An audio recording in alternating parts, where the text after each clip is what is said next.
What's up, guys? Hammer Titan is finally back. Going into this DLC, we all predicted it would be really strong, but then when it came out, there was this weird balancing hammer issue that recently got fixed, and so Titan Hammer is officially back on the menu, and not only is it back, it's already probably Titan's strongest build and one of the best builds in the entire game. So looking at the change, now not only is there not a weird balancing thing where you have to go chase down your hammer, there is no cooldown at all to the pickup and being able to throw the hammer again. So we're like back to OG Titan Hammer, just like the true infinite loop. And you do have to have a minor investment in the melee stat for this to work. And at 40, as you see, we don't get it fully back. The crossover point is 55, but obviously this will be a melee build. We want 200 anyways, so we don't really care about 55 because we're going to be way past that anyways. But just to know, you need 55 to have the hammer fully back. And we look at all the things that can increase the damage of our hammer. Normally hits for 584. And first off, we have Roaring Flames, which did get buffed for melee damage this DLC. And it's now going to be a 200% increase to the melee damage. And as we go through all this stuff, remember all this stuff is additive now, not multiplicative. And so that's going to be a 3x damage increase, going up to 1700. Then we have two choices, syntheps or Worm God. So looking at syntheps, it did not get changed at all this season. Still 165% increase to melee damage while surrounded by 3 or more enemies, taking damage up to 2700. But by far the better option is going to be Worm God Caress. And that's because this will stack up to ×5. And this got buffed this DLC, going all the way up to 400%. So at ×5 with Roaring Flames ×3, it's going to hit a lot of damage at over 4,000. And these stacks will decay over time a lot like Verities or things like that. So it's a lot easier than you might think to, one, get to ×5 and maintain it. And the crossover point is at ×2 with Burning Fist. It's pretty much equal to syntheps, but then once you're at ×3, it's already higher, and ×4 is much higher, and ×5 is a lot higher. So in almost every single situation, Worm God is just going to be better than syntheps. And then we have 1-2 punch. We can either use a spread shot hand cannon or it on a shotgun. And I've talked about the difference a lot, where it's 75 versus 150% on the shotgun. And if we just show off what I've been talking about, how it's not really that big of a deal.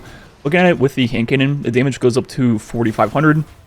And then with the shotgun with 1-2 punch, the 1-2 punch itself is going to be 75% more damage, taking damage up to 4900. If we look at that in the scope of the entire combo, 1-2 punch on a spread shot is a total of 675% increase. And then on the shotgun, 750%. But in the grand scheme of the entire combo, the difference is only 10%. And yeah, in the old system, if they were still multiplying, it would be a big deal. But in this, it's not that big of a difference. And the final thing we could do to increase our melee damage is use Shield Crush. And we really need Woven Mail, Frost Armor, or a Void Overshield to get the increased melee damage. And so it's not natural on Solar Titan to get one of those buffs. So you could use something like the Navigator to proc Woven Mail. And this will obviously increase your melee damage, but for the most part, I don't think this is worth it. But you know, more damage is more damage, so you could go this route if you want. And we're still going to use that perk anyways to help out our grenade. So overall, just looking at the damage of this ability, it is very high. It is pretty equal to 2 fusion grenades with Starfire, which has kind of become my bar for how good a ability is in terms of damage. I mean, obviously it does less damage than Grapple Hunter. I think the entire game does less damage than Grapple Hunter, and it's also less than Fleshlight Storm on Strand. But the big difference between Titan Hammer and the Strand Titan builds is, one, just the cooldown, right? The hammer is on a true infinite cooldown. Throw it, pick it up, throw it, pick it up, bonk, bonk, bonk. While on Strand Titan, with Wishful Ignorance, you really need to be in a full fire team of 6 with Song of Flame to get good uptime, or in solo using Monte Carlo. While on Hammer Titan, you just simply throw the hammer over and over. And not only that, I think the big difference between this build and the Strand Titan builds is that this build has truly great AoE Aclear, while the Strand one is all about your melee abilities, and it has really no built-in Aclear.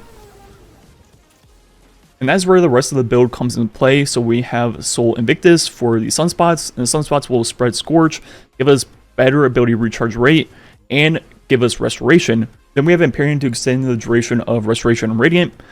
And you can get Radiant with torches, which will definitely be the way to go after this season. But right now we can get it for free in the artifact with Fever and Chill. And that's the way I would go, just to free up a fragment slot. But you can still definitely use torches if you want. It's going to be more consistent. But once we proc Radiant, we'll have it at all times. Then we also have Ashes for more stacks of Scorch. Searing to create fire sprites to kind of convert this build into a grenade build also. Picking up those fire sprites will give us a huge chunk of grenade back. And if we do lose our hammer, you know, that will help get it back. Then we have Solace to increase the duration of Radiant and Restoration. And if we look at our weapons, usually I just find myself using a Perfect Paradox with 1-2 Punch. And then a Sunshot. And the Sunshot is great for AoE accuracy. And with it kind of working with Scorching and Ignitions, combining that with the Sunspots, you're just going to chain explode a lot of things. And then you have whatever heavy you want. You could also go the route of the Spread Shot Hand Cannon with 1-2 Punch. And then I think eventually I'm going to start using the Festival of Flight with the God Roll I showed off yesterday to make this build more about grenades also. And I definitely need better armor to get to that point. But if we look at the grenade damage of just, let's say, a Fusion, you can easily convert this build into a grenade build also, by the fact that Roaring Flames is a 73% increase to grenade damage. Then with 200 grenade stat, that's going to be a 65% increase. And the way to think about it is the new grenade stat is practically just like 3, almost 4 stacks of Verities for free for every character. And combining that with Roaring Flames where they still multiply, you can really make this build truly about grenades also. And you're going to get great grenade recharge with all these Sunspots and then picking up the Fire Sprites. So I might talk about that a little bit more in tomorrow's video because I'm going to be using a great solar weapon. So I might loop back around and talk about this build once I get some better armor, which is the goal when I play today. Then look at our mods, pretty straightforward stuff, just orb creation with like Solar Siphon, and then a bunch of fonts because you don't really need a melee kickstart, right? You get your hammer back anyways, so just take advantage of all the fonts we can, and pretty much all just the generic stuff. And the same thing for the artifact. I feel like this season the artifact is pretty straightforward, and that's why I don't show it off all the time. And that's because there's like, hey, if you're playing Strand or Stasis, click these ones. If not, click the other ones. And so I feel like I'm just using the same ones on every single build. The option that I usually change is Radiant Shrapnel versus Elemental Overdrive. Both are really good on Solar, and I usually end up using Shrapnel just for better AoE accuracy, but Elemental Overdrive is good for your Solar weapon. And yeah, that is the full build.